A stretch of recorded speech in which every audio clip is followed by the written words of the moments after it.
Hello बच्चों, कैसे हैं आप सब लोग। आज हम हिंदी का आखिरी पाठ शुरू करेंगे, जो है पाठ 15 जामुन का पेड़, चित्र पर आधारित गतिविधि। बच्चों, बरगद, आम, जामुन के वृक्ष बहुत घने व फलदायक वृक्ष है।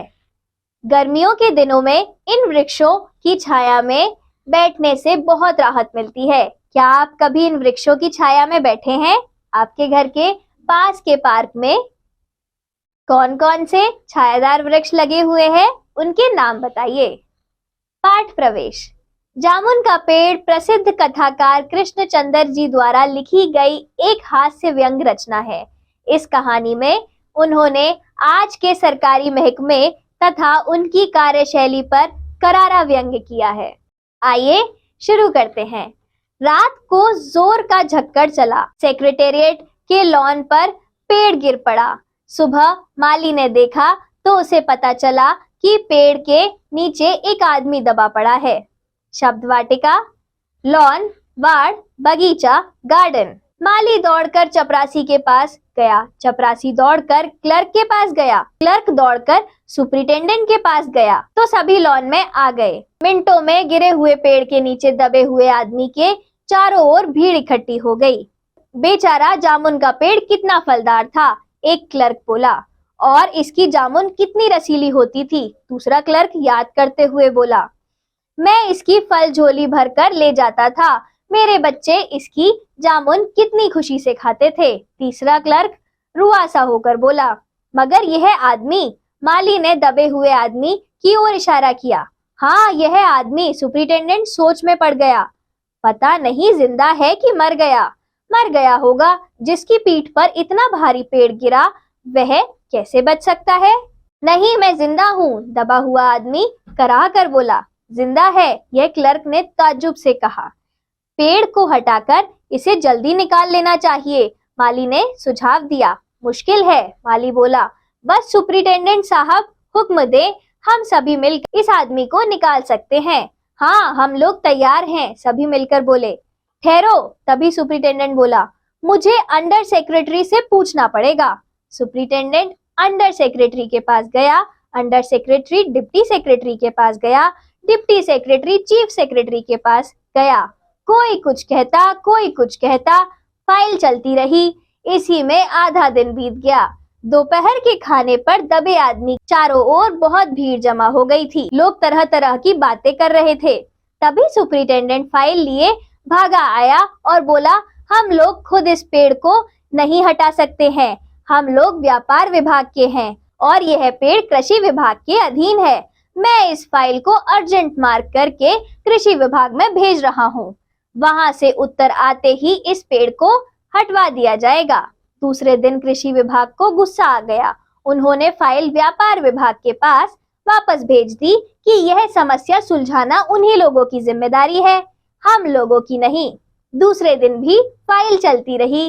फिर शाम को जवाब आया कि मामला हम लोग हॉर्टिकल्चर डिपार्टमेंट के हवाले कर रहे हैं, क्योंकि जामुन का पेड़ एक फलदार पेड़ है, अतः यह मामला हॉर्टिकल्चर डिपार्टमेंट के अंतर्गत आता है।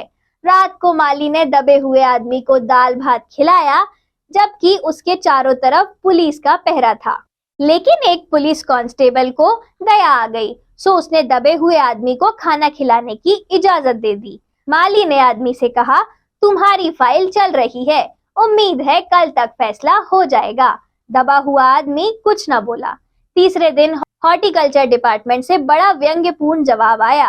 हॉर्टिकल्चर डिपार्टमेंट ने लिखा था, आश्चर्य है, हम लोग पेड़ लगाओ स्कीम चला रहे हैं और हमारे देश के सरकारी अफसर पेड़ काटने का सुझाव दे रहे हैं, वह भी फलदार जामुन के पेड़ को। हमारा सरकारी विभाग वृक्ष काटने की इजाजत नहीं दे सकता। अब क्या किया जाए? एक मनचले ने कहा, अगर पेड़ नहीं काटा जा सकता तो इस आदमी को ही काट कर निकाल दिया जाए। यह सुनकर दबा हुआ आदमी बोला, मगर इस तरह से तो मैं मर जाऊंगा, मगर इस तरह तो मैं मर जाऊंगा। यह भी ठीक कहता है, एक क्लर्क बोला। लेकिन उस मनचले ने कहा, आजकल प्लास्टिक सर्जरी कितनी उन्नति कर चुकी है, मैं तो समझता हूँ अगर इस आदमी को बीच से काट कर निकाल लिया जाए तो इसे फिर से जोड़ा जा सकता है। इस बार फाइल को मेडिकल डिपार्टमेंट में भेज दिया गया। मेडिकल डिपार्टमेंट ने तुरंत एक्शन लिया। उसने योग्य प्लास्टिक सर्जन को छानबीन के लिए भेज दिया। सर्जन ने दबे हुए आदमी को अच्छी तरह जांच करके रिपोर्ट भेजी कि ऑपरेशन तो हो सकता है, ऑपरेशन सफल भी हो सकता है, लेकिन आदमी मर सकता है, इसलिए यह फैसला रद्द कर दिया गया। रात को माली ने दबे हुए आदमी के मुंह में खिचड़ी खिलाते हुए बताया कि अब मामला ऊपर चला गया है, उम्मीद है सब काम ठीक हो जाएगा। दबा हुआ आदमी एक आ भरकर बोला, हमने माना कि तगाफुल ना करोगे, लेकिन खाक हो जाएंगे हम तुमको खबर होने तक। माली चकित होकर बोला, क्या तुम शायर हो? हाँ, आदमी बोला। दूसरे दिन माली ने चपरासी को बताया। चपरासी ने क्लर्क को। थोड़ी देर में यह खबर चारों ओर फैल गई। शाम होते होते सेक्रेटेरिएट का लॉन भांति भांति के कवियों से भर गया और दबे हुए आदमी के चारों ओर कवि सम्मेलन सा वातावरण हो गया। यह सूचना सेक्रेटेरिएट तक पहुंची तो कमेटी ने फैसला लिया, चूंकि दबा हुआ आदमी एक कवि है, इसलिए इस फाइल का संबंध कल्चरल डिपार्टमेंट से है। अब फाइल कल्चरल डिपार्टमेंट के पास पहुंचा दी गई। वहां अनेक विभागों से साहित्य अकादमी ने सेक्रेटरी के पास पहुंची। वह तुरंत दबे हुए आदमी का इंटरव्यू लेने पहुंच गया। तुम कवि हो? उसने पूछा। जी हाँ। किस उपनाम से शोभित हो? ओस। ओस? सेक्रेटरी जोर से चीखा। क्या वही ओस हो जिसका गद्य संग्रह ओस के फूल अभी हाल ही में प्रकाशित हुआ है? दबे हुए कवि ने हुंकार में सिर हिलाया। क्या तुम हमारी अकादमी के मेंबर हो? सेक्रेटरी ने पूछा। नहीं। आश्चर्य है, इतना बड़ा कवि, ओस के फूल का लेखक हमारी अकादमी का मेंबर नहीं है। उफ, कैसी भूल हो गई। हमसे इतना बड़ा कवि और कैसी अंधेरी गुमनामी में दबा पड़ा है। गुमनामी में नहीं, एक पेड़ के नीचे दबा हूँ। कृपया मुझे यहाँ से निकालिए। अभी बंदोबस्त करता हूँ, सेक्रेटरी फौरन बोला। उसने अपने विभाग में रिपोर्ट की। दूसरे दिन सेक्रेटरी आया और उसने आदमी से बोला, चुनाव पत्र, मगर मुझे इस पेड़ के नीचे से तो निकालो। दबे हुए आदमी ने कराहते हुए कहा। यह हम नहीं कर सकते, सेक्रेटरी ने कहा। जो हम कर सकते हैं हमने कर दिया, और यदि तुम मर जाओ तो तुम्हारे घर वालों को वजीफा दे सकते हैं। मैं अभी जीवित हूँ, कवि बोला, मुझे जिंदा रखो। मुसीबत यह है, सेक्रेटरी बोला, हमारा विभाग सिर्फ कल्चर से संबंधित है। पेड़ काटने का मामला है, कलम दवात से नहीं, आरी कुल्हाड़ी से संबंधित है। इसके लिए हमने फॉरेस्ट डिपार्टमेंट को अर्जेंट लिखकर भेज दिया है। शाम को माली ने आकर दबे हुए आदमी को बताया, कल फॉरेस्ट डिपार्टमेंट के आदमी इस पेड़ को काट देंगे और तुम्हारी जान बच जाएगी। अब दबे हुए आदमी का स्वास्थ्य जवाब दे रहा था। कल तक किसी न किसी तरह से उसे जीवित रहना है। दूसरे दिन जब फॉरेस्ट डिपार्टमेंट के आदमी आरी कुल्हाड़ी लेकर पेड़ काटने पहुंचे तो उन्हें रोक दिया गया। मालूम हुआ कि विदेश से हुक्म आया था कि पेड़ को ना काटा जाए। अंडर सेक्रेटरी को बताया, आज सवेरे प्रधानमंत्री दौरे से वापस आ गए हैं। आज 4 बजे विदेश विभाग इस पेड़ की फाइल उनके सामने पेश करेगा। जो वे फैसला कर देंगे वही सबको स्वीकार होगा।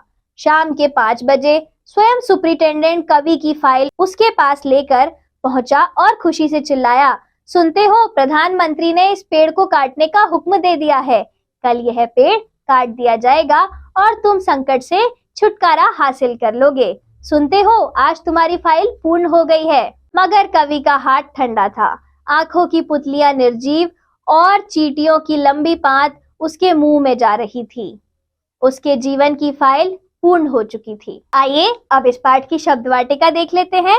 माली, बाग लगाने वाला, गार्डनर, भीड़ इकट्ठी होना, जमा होना, गैदर, ताज्जुब, आश्चर्य, सरप्राइज, सुझाव, प्रस्ताव, सजेशन, हुक्म, आदेश, ऑर्डर, ठहरो, रुको, वेट, व्यापार विभाग, बिजनेस, बिजनेस डिपार्टमेंट। शब्द वाटिका, अर्जेंट, तुरंत, आवश्यक, अर्जेंट, मार्क, चिन्ह, मार्क, हटाना, अलग करना, रिमूव, समस्या, मसला, प्रॉब्लम, जिम्मेदारी, उत्तरदायित्व, जवाबदेही, रिस्पॉन्सिबिलिटी, जवाब, उत्तर, रेस्पॉन्स, फलदार, फलयुक्त, फलदायक, फ्रूटेड। मामला, बात, मैटर। इजाजत, अनुमति, परमिशन। एक्शन, गतिविधि, कार्यवाही, एक्शन। फैसला, निर्णय, डिसीजन। शब्द वाटिका, उपनाम, उर्फ, निकनेम। बंदोबस्त, समझौता, समाधान, सेटलमेंट। वजीफा, वेतन, स्टाइपेंड। जीवित, जिंदा, सजीव, अलाइव। सदैव याद रहे, जामुन का पेड़ लगाने से वातावरण शुद्ध होता है, सुख शांति बनी रहती है। जामुन का पेड़ जंगलों और सड़क किनारे सबसे ज्यादा पाया जाता है, लेकिन आजकल लोग इसे अपने बगीचे व बाग में भी लगा लेते हैं। शब्द वाटिका, संबंधित, संबंध, रिलेटेड। विदेश, परदेश, फॉरेन। स्वीकार, मानना, एक्सेप्ट। निर्जीव, मृत, डेड। कहानी से हमें क्या शिक्षा मिलती है? नैतिक शिक्षा एवं मूल्य। हमें स्वार्थ रहित होकर और परिणाम की चिंता किए बगैर सदैव दूसरों की मदद के लिए आगे आना चाहिए। अपने हृदय में सभी लोगों के लिए दया, करुणा और परोपकार की भावना रखते हुए जीना चाहिए। धन्यवाद बच्चों, दोबारा मिलेंगे।